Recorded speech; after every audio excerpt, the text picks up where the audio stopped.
একটি বিশেষ ঘোষণা, মাধ্যমিকের রেজাল্ট বেরিয়েছে। সেই জন্য তোমরা ঘরে থাকা চপ্পল, ঝাঁটা, জুতা, বেল্ট, হাতা, খুন্তি, বেলুন সব কিছু লুকিয়ে রাখো। ফেল করলে এগুলো তোমার পিঠেই পড়বে। রেজাল্টের আগের দিন। আজ সারা দিন মস্তিতে মন বলেছে কাটাতে, কালকের কথা কালই জানে। ফেল করার পরে মা, আমি মাধ্যমিকে ফেল করে গেছে, মা আমাকে ক্ষমা করে দাও, মা আমাকে মেরো না প্লিজ, আমি সামনের বছর পাস করে যাবো, মা আমাকে ক্ষমা করে দাও। চুপ কর হারামজাদা, সামনের বছর পাস না করলে ঝাঁটার বাড়ি দেবো। কি রে, তোর তো মাধ্যমিকের রেজাল্ট বেরিয়েছে, তোর রেজাল্টের খবর কি? পাস করেছিস না ফেল করেছিস? বল, তুই পাস করেছিস না ফেল করেছিস, বল। অ্যাকচুয়ালি বাবা, অ্যাকচুয়ালি কি? আমাদের স্কুলের কি? আমাদের স্কুলের হেডমাস্টারের ছেলে ফেল করে গেছে বাবা। হেডমাস্টারের ছেলে ফেল করেছে? পাশের বাড়ির ডাক্তার কাকুর ছেলেটাও ফেল করেছে। আরে তুই পাস করেছিস কিনা সেটা বল।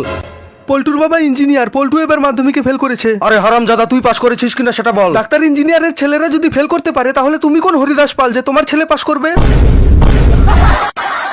কি রে, তোর মাধ্যমিক রেজাল্টের খবর কি? একটা গুড নিউজ আছে আর একটা ব্যাড নিউজ। গুড নিউজটাই বলো। আমি মাধ্যমিক পরীক্ষায় পাশ করেছি। এবার ব্যাড নিউজটা বলো। ব্যাড নিউজ হলো এটাই যে গুড নিউজটা মিথ্যা ছিল। তোর আজকে আমি এই হারামজাদা, আমাকে মিথ্যা কথা বলিস? আমার সাথে এর কি হচ্ছে? বাবা, এটা তো শুধু মাধ্যমিকের রেজাল্ট, এইচআইভি টেস্টের রিপোর্ট তো আর না। কি বললি হারামজাদা? তোকে তো আজকে আমি মেরেই ফেলবো। কোথায় গেলি? দাঁড়া দাঁড়া।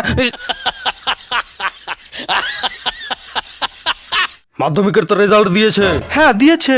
পাস করেছিস নাকি এবারেও ফেল করেছিস? একটা কথা কান খুলে শুনে রাখ, ফেল করলে আমাকে আর বাবা বলে ডাকবি না। তাহলে তুমিও আমার একটা কথা জেনে রাখো মদনলাল, যে তুমি আমার বাবা হওয়ার অধিকার হারিয়ে ফেলেছো। যখন তোমার বন্ধু পাস করে আর তুমি ফেল করো। আমি পাস করতে পারলাম না বাবা। আমি ফেল করেছি, তাতে যত না কষ্ট হচ্ছে, কিন্তু আমার বন্ধু পাস করেছে, তার জন্য আরো বেশি কষ্ট হচ্ছে। এই কষ্ট আমি সহ্য করতে পারছি না।